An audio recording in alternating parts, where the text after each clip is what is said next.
നമസ്കാരം. ഒരു 10 വർഷം നമ്മൾ പുറകോട്ട് ചിന്തിക്കുകയാണെന്നുണ്ടെങ്കിൽ, ആ സമയത്ത് ഇന്ത്യൻ മാർക്കറ്റിൽ ഏറ്റവും കൂടുതൽ ഡിമാൻഡ് ഉണ്ടായിരുന്ന വാഹനങ്ങൾ സ്മോൾ കാർസിനാണ്.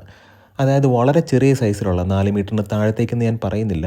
എന്നാൽ പോലും ഒരു 3500 മില്ലിമീറ്ററൊക്കെ ലെങ്ത്തുള്ള വാഹനങ്ങൾക്കാണ് കൂടുതൽ ഡിമാൻഡ് ഉണ്ടായിരുന്നത്. നമ്മൾ പറയുകയാണെന്നുണ്ടെങ്കിൽ കോമ്പാക്റ്റ് ആയിട്ടുള്ള ഹാച്ച് ബാക്ക് വാഹനങ്ങൾ, ടോൾ ബോയ് കോൺസെപ്റ്റിലുള്ള വാഹനങ്ങൾ, പ്രീമിയം ആയിട്ടുള്ള ക്രോസ് ഓവർ വാഹനങ്ങൾ, ഇതിനൊക്കെ വളരെയധികം ഡിമാൻഡ് ഉണ്ടായിരുന്നു. അതിന് ഏറ്റവും പ്രധാനപ്പെട്ട കാരണമെന്ന് പറയുന്നത് അത്തരം വാഹനങ്ങളിൽ ഉണ്ടായിരുന്ന ഡീസൽ എഞ്ചിനാണ്. വളരെയധികം ഫ്യൂൽ എഫിഷ്യൻ്റ് ആയിട്ടുള്ള, എന്നാൽ ഈസി ടു മെയിൻറ്റെയിൻ ആയിട്ടുള്ള, എക്കണോമിക്കലി വളരെ ഹൈ ആയിട്ട് നിൽക്കുന്ന വാഹനങ്ങളായിരുന്നു അന്ന് നിലവിലുണ്ടായിരുന്നത്. ഓൾ ഓഫ് എ സഡൻ എന്താണ് സംഭവിച്ചത്? കഫേ നോംസ് വന്നു, ഭാരത് സ്റ്റേജ് 6 വന്നു. ഇതിൻ്റെ എല്ലാം ആഫ്റ്റർ എഫക്റ്റ് കൊണ്ട് ഇത്തരം വാഹനങ്ങൾ ഇന്ത്യൻ മാർക്കറ്റിൽ നിന്നും അപ്രത്യക്ഷമായിക്കൊണ്ടിരിക്കുകയാണ്. നല്ല വാഹനങ്ങൾ കിട്ടാനില്ല എന്നുള്ളത് ഏറ്റവും പ്രധാനപ്പെട്ട ഘടകമാണ്. അതായത് ഈ ഒരു സെഗ്മെൻറ്റിൽ ഒരു എൻട്രി ലെവൽ കാർ എന്നുള്ള രീതിക്ക് നമ്മൾ നോക്കുകയാണെന്നുണ്ടെങ്കിൽ, ഒരു ഫസ്റ്റ് ടൈം കാർ ബയേഴ്സിന് കാര്യമായിട്ടുള്ള ചോയ്സ് ഒന്നുമില്ല. 95% ഈ ഒരു മാർക്കറ്റ് ഷെയർ, അതായത് ഈ സ്മോൾ കാറിൻ്റെ മാർക്കറ്റ് ഷെയർ ഹോൾഡ് ചെയ്യുന്നത് മാരുതി സുസുക്കിയാണ്. മാരുതി സുസുക്കിക്കുണ്ടായിരുന്ന ആ ഒരു അഡ്വാൻറ്റേജ് ഇപ്പോൾ ഇല്ലാതാകാൻ പോവുകയാണ്. 2027 സ്മോൾ കാറുകളുടെ വിപണി കാര്യമായിട്ട് കുറയും എന്നുള്ളതാണ് പഠനങ്ങൾ മനസ്സിലാക്കി തരുന്നത്. ഇന്നത്തെ ബ്ലോഗിലൂടെ നമ്മൾ ഡിസ്കസ് ചെയ്യാൻ പോകുന്നത് ഈ ഒരു ടോപ്പിക്കാണ്. എഞ്ചിൻ പേയുടെ മറ്റൊരു ബ്ലോഗിലേക്ക് ഏവർക്കും ഹാർദമായ സ്വാഗതം. നമ്മുടെ ഇത്തരത്തിലുള്ള കോണ്ടന്റുകളൊക്കെ നിങ്ങൾക്ക് ഉപകാരപ്രദമാകുന്നുണ്ടെങ്കിൽ തീർച്ചയായിട്ടും നമ്മുടെ ചാനലിനെ ഒന്ന് സപ്പോർട്ട് ചെയ്യുക, സബ്സ്ക്രൈബ് ചെയ്യുക, മാക്സിമം ലൈക്ക് ചെയ്യുക, ഷെയർ ചെയ്യുക, കമൻറ്റ് ചെയ്യുക. ഒരുപാട് വീഡിയോസിൽ ഈ ഒരു കാര്യം പറഞ്ഞതാണ്, കഫേ നോംസ് എന്താണെന്നുള്ളത്. കഫേ നോംസ് എന്ന് പറഞ്ഞിട്ടുണ്ടെങ്കിൽ കോർപ്പറേറ്റ് ആവറേജ് ഫ്യൂൽ എഫിഷ്യൻസി, അതിൻ്റെ ഒരു അബ്രിവേറ്റഡ് ഫോമാണ് കഫേ എന്ന് പറയുന്നത്. അപ്പോൾ ഇതിനകത്ത് പ്രധാനമായിട്ടും പറഞ്ഞിട്ടുള്ളത് കാർ മാനുഫാക്ചേഴ്സിന് അല്ലെങ്കിൽ കാർ നിർമ്മാതാക്കൾക്ക് സർക്കാർ ഒരു മാനദണ്ഡം വെച്ചിട്ടുണ്ട്. അതായത് അവർ ഒരു വർഷം വിൽക്കുന്ന കാറുകളുടെ ടോട്ടൽ എണ്ണം വെച്ചിട്ട് ആ കാറുകൾ ഒരു വർഷം ഉണ്ടാക്കുന്ന എമിഷൻ നോംസിന് ഒരു പാരാമീറ്റർ വെച്ചിട്ടുണ്ട്. അതായത് വർഷത്തിൽ എത്ര ഫ്യൂൽ ഉപയോഗിക്കുന്നുണ്ട്, എത്ര കാർബൺ ഡയോക്സൈഡ് എമിഷൻ ഉണ്ട്, ഇതാണ് അവരുടെ ഒരു എമിഷൻ നോംസ് എന്ന് പറയുന്നത്. അത് എല്ലാ വാഹന നിർമ്മാതാക്കളും പാലിക്കണം. അത് എക്സീഡ് ചെയ്ത് കഴിഞ്ഞാൽ എന്താണ് സംഭവിക്കുക?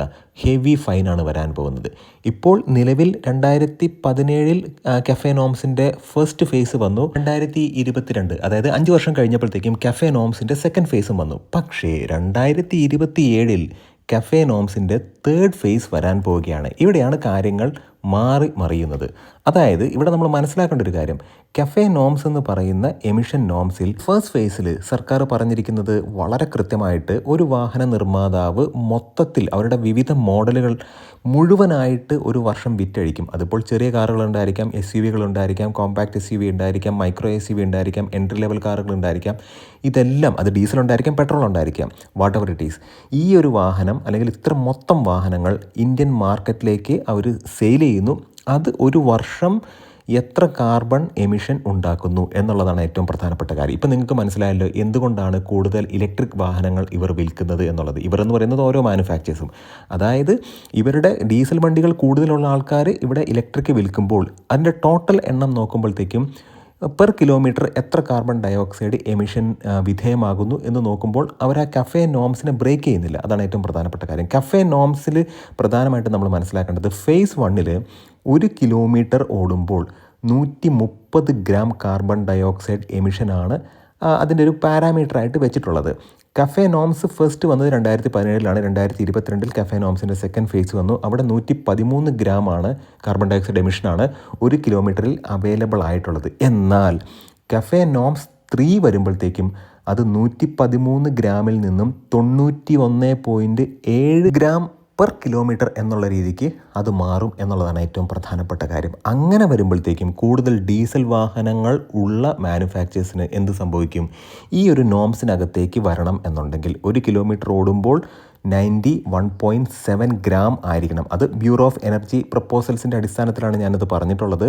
കഫേ നോംസ് 3 വരുമ്പോഴത്തേക്കും കൂടുതൽ ഡീസൽ കാറുകൾ ഉണ്ടെങ്കിൽ ടോട്ടൽ അവരൊരു വർഷം വിറ്റ കാറുകളുടെ എണ്ണം എടുത്തിട്ട് അതിനകത്ത് അവരുടെ വാഹനങ്ങളുടെ എമിഷൻ നോക്കുമ്പോഴത്തേക്കും ഈ 91.7 ഗ്രാംസ് കാർബൺ ഡയോക്സൈഡ് പെർ കിലോമീറ്ററിന് മുകളിൽ പോവുകയാണെന്നുണ്ടെങ്കിൽ ഹെവി ഫൈൻ ആയിരിക്കും വരുന്നത്. അത് പറയുന്നത് ഇത് മാക്സിമം പൊല്യൂഷൻ കുറയ്ക്കാനും അതുപോലെ തന്നെ ഓയിലിൻ്റെ ഇമ്പോർട്ട് കാര്യമായിട്ട് കുറയ്ക്കാൻ വേണ്ടിയിട്ടാണ്.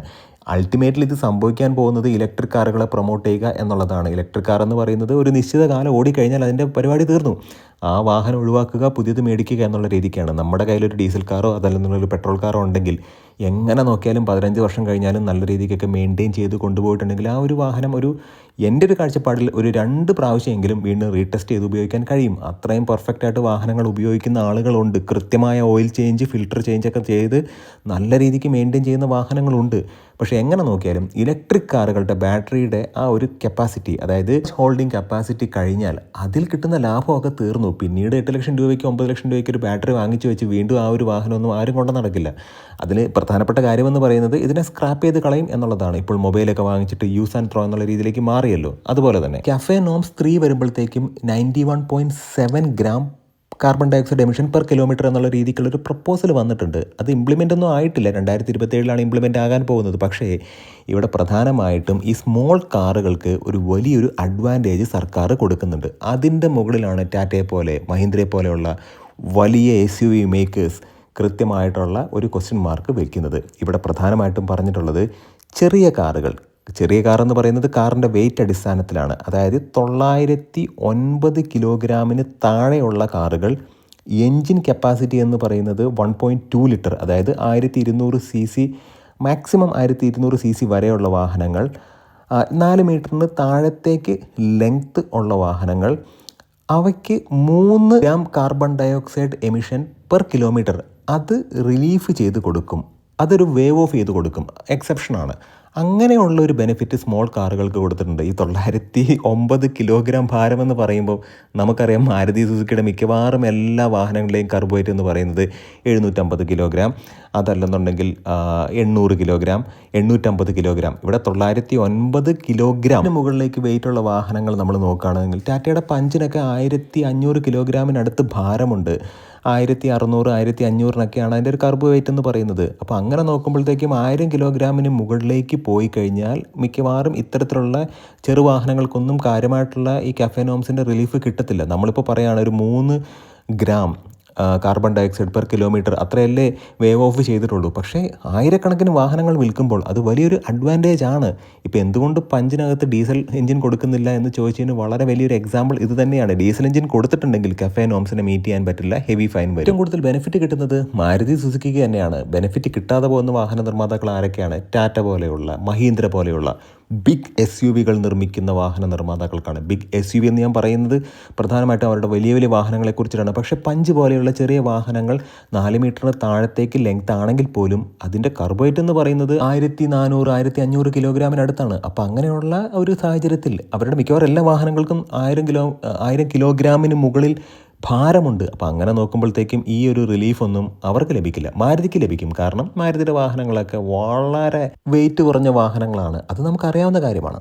മഹീന്ദ്രയ്ക്ക് ഇതിനെതിരെ ശക്തമായിട്ടുള്ള പ്രതിഷേധം അറിയിക്കുകയും അതിൻ്റെ അടിസ്ഥാനത്തിൽ ഡ്രാഫ്റ്റിൽ ഈ ചെറിയ വാഹനങ്ങൾക്ക്, അതായത് 909 കിലോഗ്രാം ഭാരമുള്ള വാഹനങ്ങൾക്ക് കൊടുക്കാനിരുന്ന ആ ഒരു എക്സെപ്ഷൻ എന്തായാലും ഡ്രാഫ്റ്റിൽ നിന്ന് നീക്കം ചെയ്തിട്ടുണ്ട്. അത് ശരിക്കും പറഞ്ഞിട്ടുണ്ടെങ്കിൽ ടാറ്റയുടെയും മഹീന്ദ്രയുടെയൊക്കെ നല്ല രീതിക്കുള്ള വളരെ വലിയ പ്രഷർ കൊണ്ടാണ്. പ്രധാനമായിട്ടും മനസ്സിലാക്കേണ്ടത് ഇനിയിപ്പം ഈ ഒരു CAFE നോംസ് മീറ്റ് ചെയ്യണമെന്നുണ്ടെങ്കിൽ ഒരു സൈഡിൽ കൂടെ ഡീസൽ വാഹനങ്ങൾ ഉണ്ടാക്കുന്നു, മറ്റൊരു സൈഡിൽ കൂടെ സീറോ എമിഷനായിട്ടുള്ള ഇലക്ട്രിക് വാഹനങ്ങൾ ഉണ്ടാക്കുന്നു. ഇപ്പോൾ മാരുതി സുസുക്കി ഫോക്കസ് ചെയ്തിട്ടുള്ളത് പ്രധാനമായിട്ടും CNGയും അതുമാത്രമല്ല പെട്രോൾ കാറുകളുമാണ്. അവർക്ക് ഏതെങ്കിലും ഒരു ഡീസൽ വാഹനം ഉണ്ടായിരുന്നെങ്കിൽ അവർ ഈ CAFE നോംസിനെ തീർച്ചയായിട്ടും മീറ്റ് ചെയ്യില്ല. അതൊക്കെയാണ് നമ്മൾ മനസ്സിലായത്. എന്തുകൊണ്ട് ഡീസൽ വാഹനങ്ങൾ ഉണ്ടാക്കുന്നില്ല, ചെറു വണ്ടികളിൽ എന്തുകൊണ്ട് ഡീസൽ കൊടുക്കുന്നില്ല എന്നുള്ളൊരു ചോദ്യത്തിന് വലിയൊരു ഉത്തരം ഇതാണ്. മാത്രമല്ല ചെറു കാറുകളിലെ പ്രോഫിറ്റ് മാർജിൻ എന്ന് പറയുന്നത് വലിയ കാറുകളെ കമ്പയർ ചെയ്യുമ്പോഴത്തേക്കും വളരെ കുറച്ചാണ്.